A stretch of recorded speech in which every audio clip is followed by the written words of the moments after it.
عمران خان کو تو کوئی گولی لگی نہیں، یہ سب ڈرامہ ہے، ایک ڈرامہ کیا جا رہا ہے، لیکن اس بیانیے کے جواب میں آج مجبوراً خان صاحب کو قوم کے سامنے کیا رکھنا پڑا، بڑی امپورٹنٹ ڈیٹیلز ہیں، وہ آپ کے ساتھ شیئر کروں گا۔ اس کے ساتھ ساتھ رانا ثناءاللہ صاحب کی صحت کے اوپر بھی بہت ساری باتیں ہو رہی ہیں، افواہیں گردش کر رہی ہیں، اس پہ بھی تھوڑی سی بات کریں گے۔ اور اس کے ساتھ ساتھ پاکستان کے اندر اس وقت لوگ کتنا ٹی وی دیکھتے ہیں یا نہیں دیکھتے، گیلپ پاکستان کا ایک سروے سامنے آیا ہے، اس کی کیا ڈیٹیلز ہیں، وہ بھی میری کوشش ہوگی کہ آج کی اس ویڈیو کے اندر آپ کے ساتھ شیئر کروں۔ السلام علیکم جی، امید ہے کہ آپ سب لوگ خیریت سے ہوں گے۔ پہلے ہم بات کرتے ہیں تھوڑی سی رانا ثناءاللہ صاحب کی صحت کے حوالے سے، اس کے بعد ہم بات کریں گے جو عمران خان کو گولیاں لگی تھی اور آج انہوں نے قوم کے سامنے اپنے زخم رکھے، اس کے اوپر میں آتا ہوں۔ رانا ثناءاللہ صاحب کے حوالے سے یہ کہا جا رہا ہے کہ ان کا کوئی ہارٹ کا پروسیجر ہوا ہے، armed forces institute of cardiology ہے جہاں پہ ادارہ، میرے خیال میں ادارہ قلب اس کو کہتے ہیں، وہاں پہ ان کا کوئی علاج وغیرہ ہو رہا ہے۔ اس حوالے سے مختلف افواہیں گردش کر رہی ہیں، میں نے دیکھا سوشل میڈیا پہ خبریں آ رہی ہیں کہ ان کا کوئی پیس میکر لگا، کوئی کیا خبر دے رہا ہے، کوئی کیا خبر دے رہا ہے، لیکن اس میں امپورٹنٹ چیز کیا ہے؟ امپورٹنٹ چیز یہ ہے کہ رانا صاحب کی صحت آبویسلی ٹھیک نہیں ہے، اسی وجہ سے وہ گئے ہیں ہاسپٹل میں اور اسی وجہ سے وہاں سے انہوں نے ایک آڈیو پیغام بھی ریلیز کیا تھا۔ تو ہماری ان کے لیے دعا ہے کہ اللہ تعالیٰ رانا صاحب کی صحت زندگی دے اور رانا صاحب کو جلد سے یاب کرے اور دوبارہ آ کے وہ اپنا جو بھی سیاسی ان کی ذمہ داریاں ہیں وہ ان کو سنبھالیں، اس لیے کہ یہی انسانیت کا تقاضا ہے۔ جب کوئی شخص بیمار ہوتا ہے، جب کوئی شخص کوئی زخمی ہوتا ہے تو اس کے اوپر شک نہیں کرتے، اس حوالے سے افواہیں نہیں اڑاتے۔ ہاں، گلی میں بیٹھا ہوا کوئی بچہ اس طرح کی حرکت کرے یا حجام کی دکان پہ یہ چیزیں ہوں تو ٹھیک ہے، لیکن جو سینئر قیادت ہو، جو سیریس صحافی ہوں، ان کو اس طرح کی حرکت نہیں کرنی چاہیے۔ ہماری دعائیں رانا صاحب کے ساتھ ہیں اور جتنے بھی لوگ ہیں جن کے حوالے سے بھی کہا جاتا ہے کہ ان کی کوئی سرجری ہونی ہے یا وہ بیمار ہیں، ان سب کے لیے ہماری نیک خواہشات ہیں۔ لیکن ہم نے یہ دیکھا کہ جب عمران خان صاحب کو گولی لگی تو پی ڈی ایم کے سینئر قائدین نے کس قسم کی باتیں کی۔ ایک جو سینئر لیڈر ہیں انہوں نے تو یہاں تک کہہ دیا کہ سلمان خان اور شاہ رخ خان یہ سب ڈرامہ ہے، اس طرح کی باتیں ہوئی کہ جناب گولیاں کہاں سے لگی، مذاق اڑائے گئے، ویڈیوز بنائی گئی کہ جناب گولی عمران خان کی ٹانگ پہ لگی اور ٹانگ سے نکل کے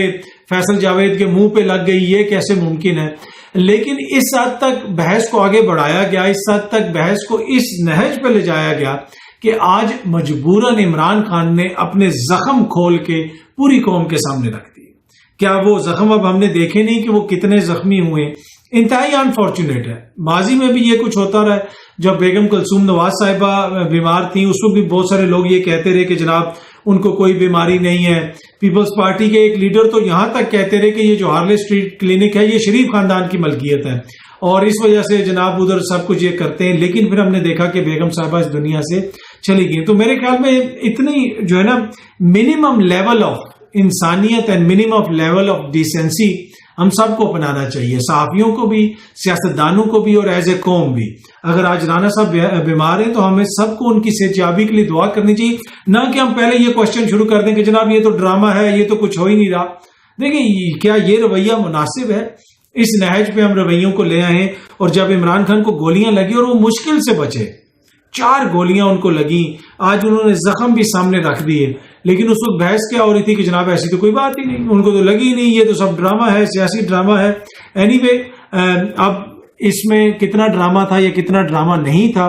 پوری قوم کے سامنے خان صاحب نے رکھا اور مجبور ہو کے رکھا کہ دکھانا پڑے ان لوگوں کو کہ جو اس طرح کا بیانیہ بنا رہے ہیں۔ اگین میں یہ کہہ رہا ہوں کہ سینئر سیاسی قیادت جب اس طرح کی باتیں کرے، اس طرح کی پریس کانفرنسز میں ذکر کرے، سلمان خان کا ذکر کرے اور شاہ رخ خان کا ذکر کرے، تو پھر obviously بحث اسی نہج پہ پہنچتی اور آپ کو اپنے زخم جو ہیں وہ قوم کے سامنے رکھنے پڑتے ہیں، کیمرے کے سامنے رکھنے پڑتے ہیں۔ یہ موسٹ پرائیویٹ مومنٹس ہیں، جس طرح ابھی رانا صاحب ہاسپٹل میں ہے یا ان کا جو بھی پروسیجر ہوا ہے، بہت سارے لوگ کہہ رہے ہیں کہ وہاں سے جی تصاویر کیوں نہیں مزید شیئر کی جا رہی، کوئی ویڈیوز کیوں نہیں شیئر کی جا رہی، یہ کیوں نہیں شیئر کیا جا رہا۔ ہاں ٹھیک ہے، کوئی پریس ریلیز وغیرہ شیئر کی جا سکتی ہے، لیکن یہ ان کا پرائیویٹ اس وقت علاج ہو رہا ہے۔ مطلب کہ یہ ٹائم ایسا ہے کہ ان کے لیے، ان کی فیملی کے لیے یہ ایسا ٹائم ہے کہ اس میں ہمیں ان کو رسپیکٹ دینی چاہیے، ان کی پرائیویسی کو، اور دعا کرنی چاہیے کہ وہ صحت یاب ہو۔ اسی طرح جس طرح عمران خان صاحب کو گولیاں لگی ہیں اور ہمارے یہ تھی کہ ہماری نیک خواہشات ان کے ساتھ ہیں کہ وہ جلدی سے صحت یاب ہوں، لیکن انفارچونیٹلی مطلب کہ اگر ایک صحافی ہوتے ہوئے میں یہ بات کر رہا ہوں تو وہ جو سینئر قیادت ہے جو یہ کہتے ہیں کہ ہمیں پوری قوم ہماری طرف دیکھ رہی ہے پی ڈی ایم کی، کیا انہوں نے جو رویہ اپنایا عمران خان کی انجری کے حوالے سے، ان کو گولیوں کے حوالے لگنے کے حوالے سے، کیا وہ رویہ مناسب تھا؟ پر اینی وے یہ میں آپ کے اوپر چھوڑتا ہوں۔ اچھا، ایک اور چیز میں نے آپ سے شیئر کرنی ہے، کوئی خبر باہر سے آئے یا عمران خان کی خبر ہو اس طرح کی، یا کسی اور صحافی کسی سیاستدان کی خبر ہو، اس میں ہمارے صحافی بھی بڑا حصہ ڈالتے ہیں۔ اور صبح سے پہلے بھی ویڈیو میں بھی میں نے آپ سے شیئر کیا کہ اب مغربی میڈیا بھی پاکستانی میڈیا کے اوپر تنقید کر رہا ہے کہ یار یہ کس قسم کے لوگ ہیں،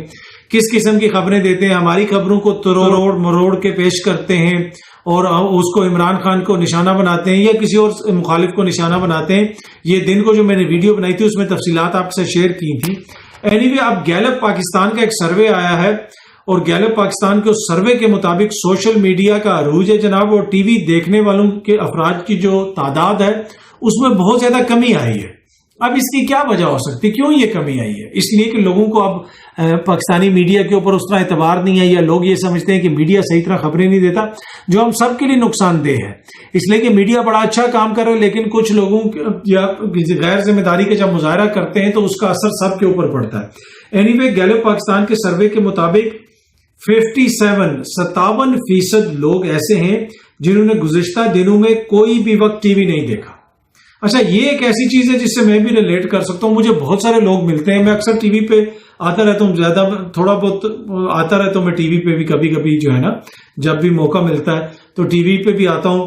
تو لیکن جب بھی مجھے لوگ کوئی ملیں، ویسے تو مجھے جہاں پہ میں جانتا ہوں میں کوئی وہ تو ہوں نہیں، شاہ رخ خان تو ہوں نہیں یا سلمان خان کے ہمیں کوئی پہچانے، لیکن اکا دکا کوئی سال میں اگر ایک بندہ کوئی کہے بھی کہ جناب آپ کو میں نے کہیں پہ دیکھا ہے تو وہ یہی کہتا ہے کہ آپ کو میں نے سوشل میڈیا پہ دیکھا ہے۔ اس لیے اس سے مجھے اندازہ ہوتا ہے کہ جناب میڈیا کی کنزمپشن اب بہت کم ہوگی، یہ سوشل میڈیا کا دور ہے اور سوشل میڈیا پہ چیزیں آگے بڑھ رہی ہیں۔ ایون کہ جو لوگ ٹی وی بھی دیکھتے ہیں نا، اب یہ جو گیلپ کا سروے آیا کہ 57% لوگوں نے ٹی وی نہیں دیکھا، وہ ٹی وی نہیں دیکھتے، لیکن وہ ٹی وی وہ یوٹیوب پہ دیکھ لیتے ہیں، وہ ٹی وی وہ موبائل پہ دیکھ لیتے ہیں، وہ ٹی وی وہ ٹویٹر کے اوپر جو کلپ شیئر ہوتے ہیں وہاں پہ دیکھتے ہیں۔ تو یہ سوشل میڈیا کا دور ہے، اور کافی عرصہ پہلے جب فواد چودھری صاحب تھے ہمارے وزیر انفارمیشن اینڈ ٹیکنالوجی، تو اس وقت وہ بھی یہ کہتے تھے کہ اب میڈیا کا دور ہے، اور میڈیا کا دور کس کا ہے؟ ڈیجیٹل میڈیا کا دور ہے، چیزیں اس طرح بڑھیں گی۔ تو لوگ بڑی ان کے اوپر تنقید بھی کرتے تھے، ہمیشہ لوگ یہ کہتے ہیں، اور میں بھی اکثر یہ بات کرتا ہوں، اور میں نے پہلے بھی آپ سے کہا تھا کہ اب جو وے فارورڈ ہے وہ ڈیجیٹل میڈیا کا، اور ڈیجیٹل میڈیا پہ آپ ٹی وی بھی دیکھ سکتے ہیں، اور ایون کہ جو بڑے بڑے نشریاتی ادارے ہیں وہ بھی اپنے پروگرامز اب اس طرح بناتے ہیں جو ڈیجیٹل میڈیا پہ چل سکیں، جس میں BBC CNN جیسے ادارے بھی شامل ہیں۔ اور اب جو ایڈورٹائزمنٹ ہے وہ بھی سوشل میڈیا پہ جا رہی ہے۔ دنیا میں جو ایڈورٹائزمنٹ ہوتی ہے وہ مین سٹریم میڈیا سے نکل کے اب سوشل میڈیا پہ جا رہی ہے۔ تو سوشل میڈیا کی طرح جس طرح سوشل میڈیا ترقی کر رہا ہے اور اس طرف چیزیں جا رہی ہیں، تو اب مین سٹریم میڈیا کو بھی اڈاپٹ کرنا پڑے گا۔ لیکن ابھی بھی یہاں پہ جناب کہا جاتا ہے بڑا تہذیب کا آمیز رویے میں، وہ یوٹیوبرز اور یہ اور وہ، کہ جیسے یہ کوئی بڑی جو ہے وہ معیوب چیز ہے جو سوشل میڈیا۔ بھائی یہ ڈیموکریٹک میڈیا ہے اور اسی کا وے فارورڈ ہے، اور جتنی جلدی آپ اس کو سمجھ جائیں گے، جتنی جلدی آپ کو ادراک ہو جائے گا، آپ کے لیے بہتر ہے۔ لیکن جو لوگ ابھی تک نہیں سمجھے، میرے خیال میں انہوں نے پہلے ہی کافی دیر کر دی ہے۔ انقلاب آ چکا ہے ڈیجیٹل میڈیا کا، سوشل میڈیا کا، اور وہی وجہ ہے کہ اب جو ہمارے جو پلیٹ فارمز ہیں، جو ٹی وی ہیں، جو ہمارے مین سٹریم میڈیا ہے، اس کو اپنے جو ڈیجیٹل میڈیا کے پلیٹ فارمز ہیں اس کے اوپر اپنی پریزنس بنانی پڑے گی، ان کے مطابق کیٹر کرنا پڑے گا۔ اور میں نے دیکھ رہا ہوں کافی حد تک یہ ہو بھی رہا ہے، لیکن جو مین سٹریم ان کی ریونیوز ہیں، ایڈ ریونیوز ہیں، ان کو بھی آگے جا کے نقصان پہنچے گا۔ ہم دیکھیں گے کہ لوگ یوٹیوب پہ جو ہے وہ اپنا ایڈورٹائز کریں گے، یوٹیوب چینلز پہ لوگ ایڈورٹائز کریں گے، فیس بک پیجز پہ اپنا ایڈورٹائز کریں گے اور دیگر جگہوں پہ۔ تو اینی وے یہ بڑی امپورٹنٹ پیش رفت ہے، اور اب اس کے حوالے سے گیلپ سروے نے بھی بتایا ہے کہ پاکستان کی جو ہے 57% لوگوں نے تو پچھلے دنوں ٹی وی دیکھا ہی نہیں ہے، اور وہ تو سوشل میڈیا دیکھتے ہیں اور اس کو کنزیوم کرتے ہیں۔ اور یہاں پہ سوشل میڈیا کے حوالے سے جو روایتی سیاست کا اور صحافت کا رویہ ہے وہ آپ کے بھی سامنے اور میرے بھی سامنے ہے۔ اینی وے امید ہے کہ یہ ویڈیو آپ کو پسند آئی ہوگی، بہت جلدی آپ سے دوبارہ ملاقات ہوگی۔ بہت بہت شکریہ، تھینک یو سو مچ۔